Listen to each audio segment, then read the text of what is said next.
Car प्यारे विद्यार्थियों, मैं अर्जुन राजौरिया आपके अपने ही YouTube चैनल हमारी कोचिंग में आपका हार्दिक अभिनंदन और बहुत बहुत स्वागत करता हूं। प्यारे विद्यार्थियों, एक बार फिर उपस्थित हूं आपके सामने एक और इम्पोर्टेंट चैप्टर के साथ जो इस बार बोर्ड एग्जाम में आने वाला है। आज का जो अपना चैप्टर रहेगा वो चैप्टर क्या रहेगा प्यारे विद्यार्थियों? अपना जो चैप्टर है उसका नाम है द्विघात समीकरण। क्या नाम रहेगा? द्विघात समीकरण।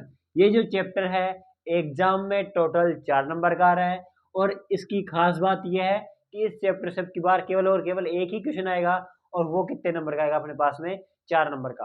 अब देखिए प्यारे विद्यार्थियों, इसके बारे में पढ़ते हैं। सबसे पहले बात करें द्विघात समीकरण के बारे में, तो द्विघात समीकरण होता क्या है? वो समीकरण जिसकी घात कितनी हो? 2, यानी नाम से ही जाहिर है द्विघात जिसकी घात कितनी हो? 2 हो, क्या कहलाता है? द्विघात समीकरण। अब द्विघात समीकरण का एक होता है आपके पास में व्यापक रूप। देखो, अगर इसकी बात करें तो एक होता है आपके पास में व्यापक रूप। ये एग्जाम में पूछा भी जा चुका है कि व्यापक रूप क्या होता है। तो देखिए, आपके पास में व्यापक रूप होता है ax square plus bx plus का c। ये द्विघात समीकरण का क्या होता है? व्यापक रूप। और इस व्यापक रूप के द्वारा अपन क्या करते हैं? जो द्विघात समीकरण दिया होता है उसकी तुलना करते हैं या उसकी कंपेयर करते हैं। देखिए, जैसे मान लो मेरे को कोई द्विघात समीकरण दिया हुआ है एक्स स्क्वायर प्लस के 5x प्लस का कितना 6। यदि यहाँ से मैं इसका कंपेयर करूँ इसके साथ में, तो यहाँ पे देखिए एक्स स्क्वायर, यहाँ पे भी एक्स स्क्वायर। इसका गुणांक कितना है? ए, और इसका गुणांक कितना मान लूंगा मैं? ए, यानी ए का मान कितना आ जाएगा आपके पास में? 1। इसी प्रकार यहाँ पर x का गुणांक कितना है? b, यानी जो x का गुणांक होता है ना उसको b बोलते हैं और x का गुणांक कितना है यहाँ पर? 5। इसी प्रकार c जिसको बोलते हैं अचर संख्या, तो c कितनी होगी आपके पास में? 6। तो एक तो आपसे क्या पूछा जा सकता है कि द्विघात समीकरण का व्यापक रूप क्या है? तो आप लिखोगे ax square plus bx plus का c। या आपसे ऐसा समीकरण देके किसका मान पूछा जा सकता है? ए का, बी का और सी का। अब देखिए प्यारे विद्यार्थियों, जो अपने क्वेश्चन आने वाला है इसको हल करने का आएगा, यानी इसके मूल निकालने का आता है। क्या निकालने का आता है? द्विघात समीकरण के जो मूल ज्ञात करने का होता है, मूल जिसको बोलते हैं अपन रूट। तो जो मूल या जो आपके पास में रूट होते हैं उसके निकालने का अपने पास में टोटल कितने टाइप्स हैं, कितने तरीके हैं, उसको निकालने के अपने पास में टोटल 3 तरीके हैं। और 3 तरीके कौन कौन से हैं प्यारे विद्यार्थियों? देखना, जो आपके पास में पहला तरीका है उसको बोलते हैं अपन गुणनखंड विधि। गुणनखंड विधि। और जो अगला टाइप है या अगला तरीका है इसको सोल्व करने का, इसको हम कहते हैं द्विघाती सूत्र। इसको क्या कहते हैं? द्विघाती सूत्र। और द्विघाती सूत्र को क्या बोलते हैं? Quadric formula. और इसी द्विघाती सूत्र को अपन किस नाम से जानते हैं? श्रीधराचार्य सूत्र। इसको किस नाम से जानते हैं? श्रीधराचार्य सूत्र के नाम से। और जो तीसरा तरीका है उसको बोलते हैं अपन पूर्ण वर्ग विधि। क्या बोलते हैं? पूर्ण वर्ग या कंप्लीट स्क्वायर मेथड। अब ध्यान रखना, इसके मूल या इसके जो हल निकालने के आपने 3 मेथड पढ़े। कौन कौन से पढ़े? पहला गुणनखंड, दूसरा द्विघाती सूत्र और तीसरा पूर्ण वर्ग। अब देखो, इस तार से पढ़ेंगे कि कौन कौन सी विधियों के बारे में पढ़ने वाला है। तो मैं बता दूं आपको, जो गुणनखंड विधि है ये इस बार एग्जाम में पूछी जाएगी और द्विघाती सूत्र है इससे रिलेटेड क्वेश्चन आएगा। बाकी आपके जो पूर्ण वर्ग विधि है ये अब की बार आपके जो 2024 का सिलेबस है उसमें सिलेबस में हटा दी गई है। मतलब अपने को इन दोनों विधियों को विस्तार से पढ़ना है। देखिए किस प्रकार से होंगे क्वेश्चन। हाँ तो प्यारे विद्यार्थियों, जो क्वेश्चन आ सकता है किस टाइप से आएगा आपके पास में एग्जाम में क्वेश्चन। आपको कोई भी समीकरण दिया होगा, जैसे मान लो आपको दिया हुआ है x square plus 5x plus का कितना 6। अब इसको क्या करना है? इसको हल करना है या इसके क्या निकालने हैं? आपको मूल निकालने हैं। जब आपको मूल निकालना हो या हल निकालना हो तो मैंने बताया था जो पहला मेथड है, पहला मेथड कौन सा अपन किसके बारे में पढ़ रहे हैं? गुणनखंड मेथड, यानी जिसको बोलते हैं फैक्टराइजेशन मेथड। ध्यान रखना प्यारे विद्यार्थियों, आपको क्वेश्चन में दिया जाएगा कि इस क्वेश्चन को गुणनखंड विधि से हल कीजिए या फैक्टराइजेशन मेथड से सोल्व कीजिए, तब आपको ये मेथड यूज में लेना है। अब देखिए करना कैसे है। आपको क्वेश्चन दिया हुआ है एक्स स्क्वायर प्लस का कितना 5x और प्लस का 6। क्वेश्चन करने का तरीका क्या है? जो आपके पास में एक्स स्क्वायर का कोई गुणांक है इसको आपको किससे गुणा करना रहता है? लास्ट वाली अचर संख्या से। यानी 1 को मैं 6 से गुणा करूंगा तो कितना आएगा अपने पास में? 6। अब हमें यहाँ पे थोड़ा सा सोचना पड़ता है। जैसे आपके पास में x का जो गुणांक है वो कितना है, 5 है। आपको क्या करना है, इस 5 के ऐसे दो टुकड़े या फैक्टर करने हैं कि ऐड करने पे या सब्सट्रैक्ट करने पर, तो यानी जोड़ने घटाने पर तो 5 आए, और गुणा करने पर कितने है आपके पास में, 6। तो इस 5 के जो दो टुकड़े होने वाले हैं वो क्या होंगे आपके पास में, 2 और 3, क्योंकि 2 को यदि मैं 3 से मल्टीप्लाई करता हूँ तो मेरे पास आंसर कितना आएगा, 6, और अगर इनको मैं ऐड करूंगा तो मेरे पास आंसर कितना आएगा, 5। मतलब ये दोनों फैक्टर पॉसिबल है। तो चलो इसमें रखते हैं और इसको सोल्व करते हैं। क्या आएगा, एक्स स्क्वायर प्लस 5x के आपने दो फैक्टर क्या किए, एक तो लिखा 2x और दूसरा कितना लिख दिया आपने, 3x, और प्लस का 6, ऐसे एज इट इज।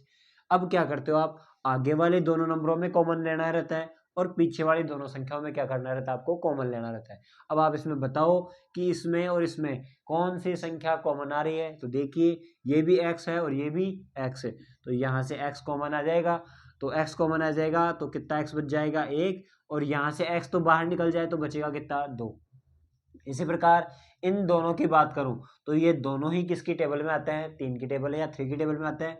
तो आप 3 बार रख लोगे तो कितना बचेगा, x प्लस 3 2 जा 6। अब ध्यान रखना प्यारे विद्यार्थियों, आपका क्वेश्चन सही चल रहा है या नहीं चल रहा है इसका पता कैसे चलेगा।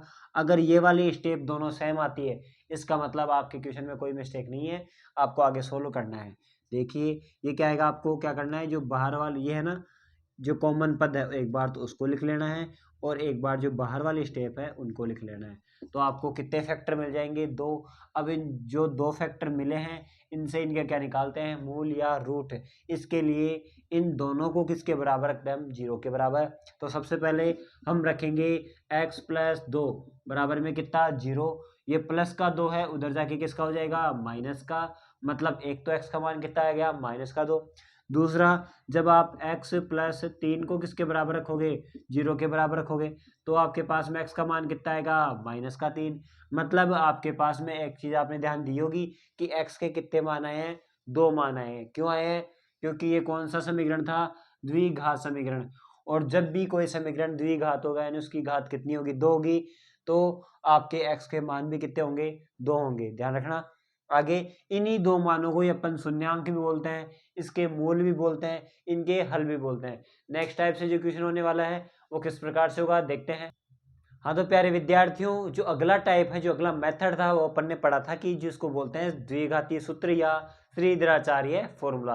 अब उस फॉर्मूले से अगर आपको क्वेश्चन सोल्व करना पड़ जाए तो आप कैसे करोगे। देखिए मैं आपको वही क्वेश्चन दे रहा हूँ, जैसे मान लो आपके पास में क्वेश्चन आ गया x square plus 5x plus का कितना, 6। आपको इसको किससे सोल्व करना है, वो करना है आपको द्विघाती सूत्र से। अगर आपको द्विघाती सूत्र या श्रीधराचार्य का यूज करना है तो आपको करना क्या है, सबसे पहले आप इसका कंपेयर करोगे किसके साथ में, ax स्क्वायर प्लस bx और प्लस के c के साथ में। जैसे ही कंपेयर करोगे बताओ a का मान कितना आएगा, मैंने बताया था अभी आपको 1। ऐसे ही b का मान कितना आएगा आपके पास में, वो कितना आएगा 5, और c का मान कितना आने वाला है, c का मान कितना आएगा 6। या आपने a b और c की वैल्यू निकाल ली। अब आपको ये भी तो पता होना चाहिए द्विघातीय सूत्र या क्वाड्रिक फॉर्मूला है क्या, यानी श्रीधराचार्य फॉर्मूला है क्या। तो देखिए जो श्रीधराचार्य फॉर्मूला वो तो होता है कि आपके पास में x बराबर में माइनस का b plus minus under root B square minus का 4ac और अपॉन में 2a। ये आपके पास में क्या होता है, द्विघाती सूत्र होता है।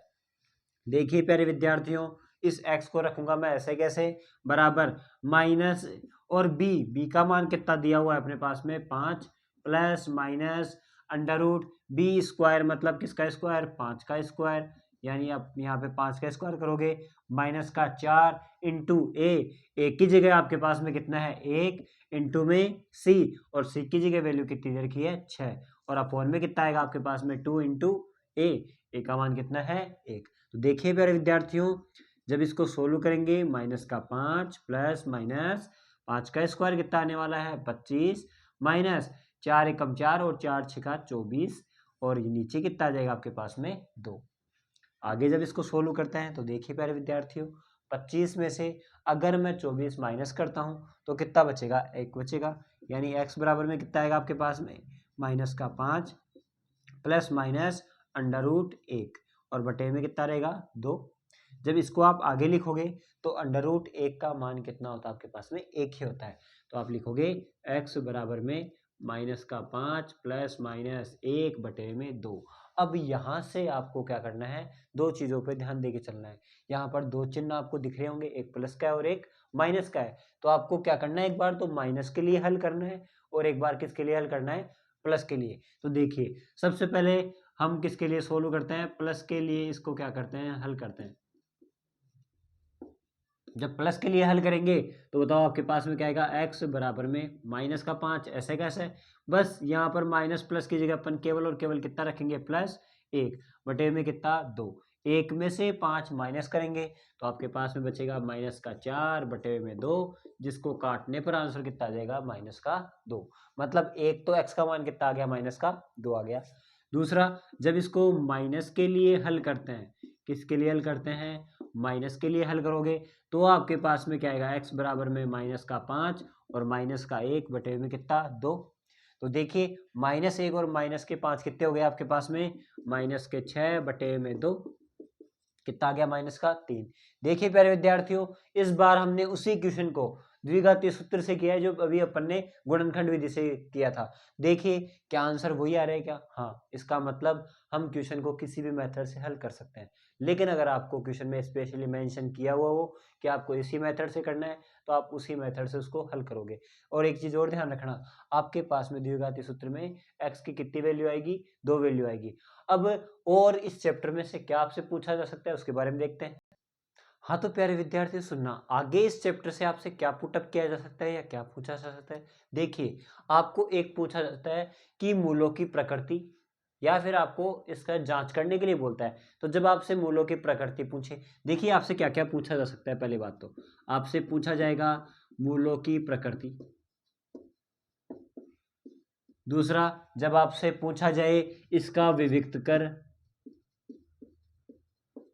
जब आपसे विविक्त कर पूछा जाए तब आपको यूज करना है। और तीसरा, जब आपको बोला जाए कि ये वास्तविक होंगे या अवास्तविक होंगे तब, यानी एक आपसे क्या पूछा जाएगा, वास्तविक या अवास्तविक के बारे में। और तीसरा, आपको हल के प्रकार देखने हैं या हल कैसे होंगे, तो हलों की प्रकृति या मूल कैसे होंगे उनके बारे में ध्यान देना है। यानी आपसे क्वेश्चन पूछ सकता है कि मूल या जो हल है वो कैसे होंगे। तो देखिए इन सब के लिए या संभव है या नहीं है, आपसे क्वेश्चन पूछा जाता है संभव है या नहीं है। जब देखो क्या क्या क्या क्वेश्चन पूछ सकता है, वापस से सुनना। या तो आपसे क्वेश्चन पूछा जाएगा मूलों की प्रकृति ज्ञात कीजिए, या आपसे पूछा जाएगा विविक्त कर क्या होगा, या आपसे पूछा जाएगा कि मूल वास्तविक है या अवास्तविक है, या आपसे पूछा जाएगा इसके मूल या हल कैसे हैं, या आपसे पूछा जाएगा कि क्या ऐसी स्थिति संभव है या नहीं है। इन सभी स्थितियों में आपको क्या करना है, केवल एक ही फॉर्मूला यूज करना है जिसको बोलते हैं डी। डी का मतलब होता है डिस्क्रिमिनेट, डिस्क्रिमिनेट मतलब विविक्त कर, और इसका फॉर्मूला होता है आपके पास में b² - 4ac। अब इस डी वाले फॉर्मूले से आपको पता कैसे चलेगा, तो मैं आपको बता दूं। देखो जब हम डी को सोल्व करते हैं तो डी का मान या तो क्या हो सकता है, 0 से बड़ा भी हो सकता है, या जो डी का मान है वो 0 के बराबर भी आ सकता है, मतलब इसका आंसर 0 भी आ सकता है। और या डी क्या हो सकता है, 0 से छोटा, मतलब माइनस की वैल्यू भी आ सकती है। अगर डी का मान 0 से बड़ा है, मतलब प्लस का 1 2 3 4 जो भी है, तब मूल कैसे होंगे आपके पास में, वास्तविक और असमान। अब ये असमान क्या है, तो सुनना, वास्तविक का मतलब तो रियल होंगे। दूसरा असमान, जैसे भी हमने पिछले क्वेश्चन में x की वैल्यू फाइंड की थी, तो x की वैल्यू कितनी आ रही थी, 2। क्या दोनों मान अलग अलग आ रहे थे क्या, एक -2 और एक +-3 आ रहा था। ये दोनों मान अलग अलग है, इसका मतलब वो मूल क्या थे, असमान थे। आगे, जब d का मान 0 के बराबर हो, मूल तब भी क्या होते हैं, वास्तविक ही होते हैं, तब भी क्या होंगे, वास्तविक। लेकिन उस टाइम मूल क्या रहेंगे, समान, यानी जो x के मान आएंगे वो इक्वल आएंगे। मतलब एक x का मान 2 होगा तो दूसरे का भी कितना रहेगा, 2 रहेगा। आगे, जब d का मान क्या रहेगा, 0 से छोटा, जब 0 से छोटा होगा तब आपके मूल क्या होंगे, अवास्तविक, अवास्तविक, या इसको हम क्या कह सकते हैं, काल्पनिक। अब जब भी मूल काल्पनिक या अवास्तविक होंगे उस कंडीशन में उस क्वेश्चन को हल ही नहीं करना है, क्योंकि उसका कोई मान संभव नहीं होगा। देखिए अब क्वेश्चन, मैं आपको एक क्वेश्चन देता हूँ, इसको सोल्व करके देखते हैं। जैसे मान लो मैंने क्वेश्चन लिया आपके पास में 3x² प्लस का 4x और प्लस का कितना 5, इसके मूलों की प्रकृति की जांच करते हैं। तो जैसे इसकी तुलना करें तो ए का मान तो यहाँ से कितना होगा 3, बी का मान आपके पास में कितना होगा 4 और सी का मान कितना होगा 5। अपने पास में फॉर्मूला है डिस्क्रिमिनेंट यानी डी का, क्या है फॉर्मूला, b² माइनस का 4ac।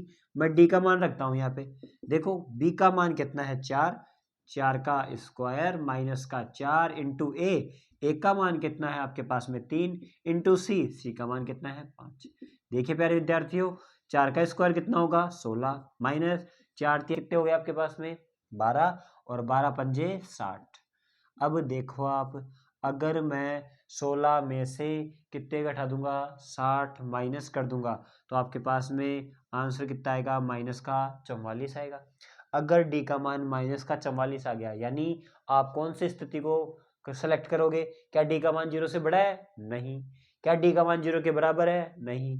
डी का मान 0 से छोटा है, हाँ डी का मान 0 से छोटा है, मतलब माइनस में है। अतः इसके जो मूल होंगे, इसके मूल कैसे होंगे बताओ, अवास्तविक या काल्पनिक होंगे। क्या होंगे बताओ, अवास्तविक या काल्पनिक होंगे। यानी हम कह सकते हैं इसका कोई हल विद्यमान नहीं होगा। बस इसी टाइप के क्वेश्चन आपके इस एक्सरसाइज में पूछे जाते हैं। बाकी कुछ आपके पास में क्या होती है, समीकरण होते हैं जिनको आपको समीकरण रूप में बनाना पड़ता है। देखिए प्यारे विद्यार्थियों, अगर आपको हमारा वीडियो अच्छा लगे तो लाइक और शेयर जरूर करें और हमारे चैनल से इसी प्रकार जुड़े रहे। तब तक के लिए धन्यवाद।